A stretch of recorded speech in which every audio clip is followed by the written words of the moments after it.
My career to this point has been convincing people that demographics and geopolitics matter, and that generates a series of forecasts. And until the Ukraine war happened, I don't think a whole lot of my clients really believed any of it. They Hmm. just found me an interesting thought leader, somebody who could come up with a new framework, contingency planning, soundboarding, that sort of stuff.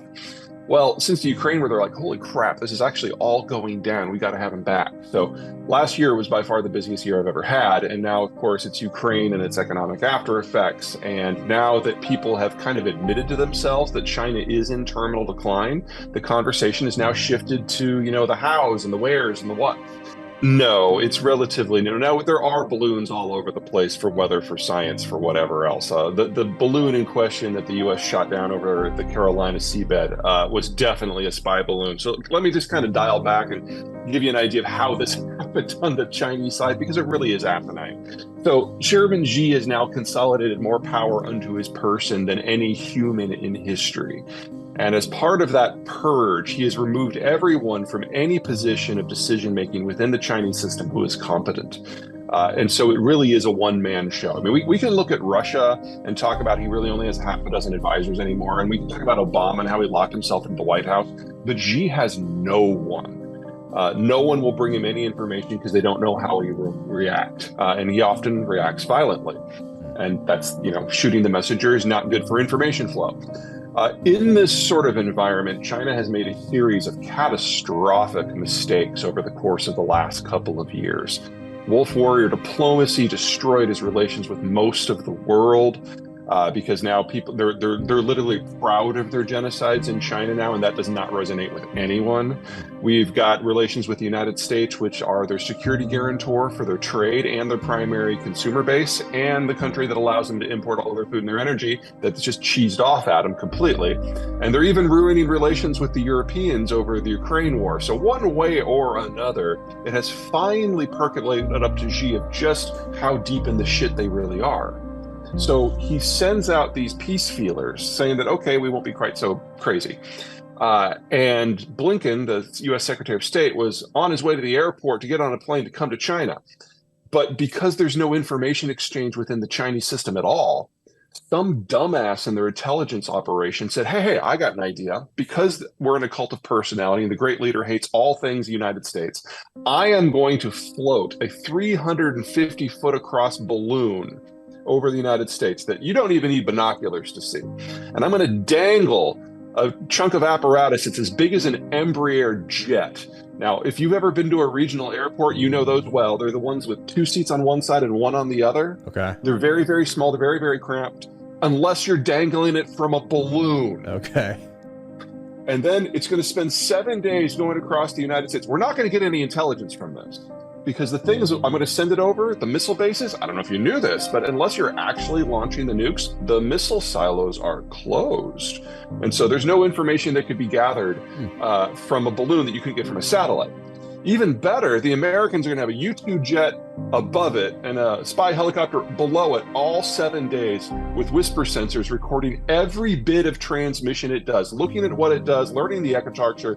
It will be the intelligence coup of the decade for the Americans. And at the end of the day, they're going to shoot it down and get the hardware too. So they're going to get the codes and the sequencing and the routing information, all of it.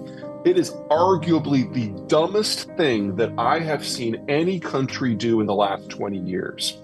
And the Chinese government, for the most part, didn't even know what was happening.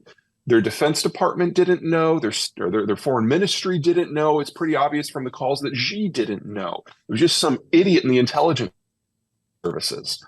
That is the degree of decision-making breakdown we are seeing in China today, that someone would think that this is a good idea and then not be able to stop because the information exchange up and down the system is now so destroyed that you can't even have a basic conversation. Xi spent his first 5 years purging the country of all of his political opponents. And then he spent his next 5 years purging the country of all theoretical opponents, which meant anyone who could think.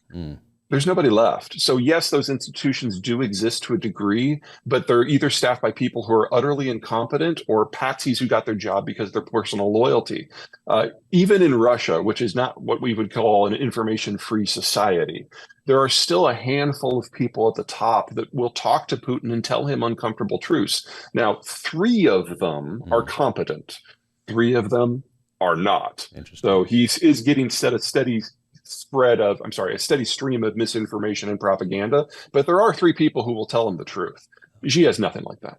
Oh, If you remember Deng Xiaoping, he was the second generation leader, the guy after Mao. yeah. He was probably the best leader that China has ever had because he realized what the strengths and the weaknesses of the Chinese system were, and he worked assiduously internationally to address the weaknesses and leverage the strengths. So he is the guy who met with Nixon and was brought into the American post-World War II Cold War international globalization structures, and that set the stage for the industrial expansion to create the China that we now know. And he wanted to make sure that they never had a repeat of Mao. So he personally selected not just his successor, but the following guy too. And that's Jiang Zemin and Hu Jintao. Between the two of them, they ruled China for 20 years, and that has been the golden age of China. But he knew that he was not smart enough to figure out who should run the country 30 years on. And so he left it to those two factions to come up with a compromise candidate. And the compromise candidate was Xi Jinping. Unfortunately for Jiang and Hu, Xi spent his first 5 years outmaneuvering them and gutting both factions. And then the second 5-year period, getting rid of anyone who might theoretically form a new faction. And so if you remember when he crowned himself president for life about a year ago, Hu Jintao was up on one of the desks on stage when it all went on, and they publicly escorted him out to underscore to the country just how there was no opposing power center anywhere, even theoretically in China anymore. It's just Xi.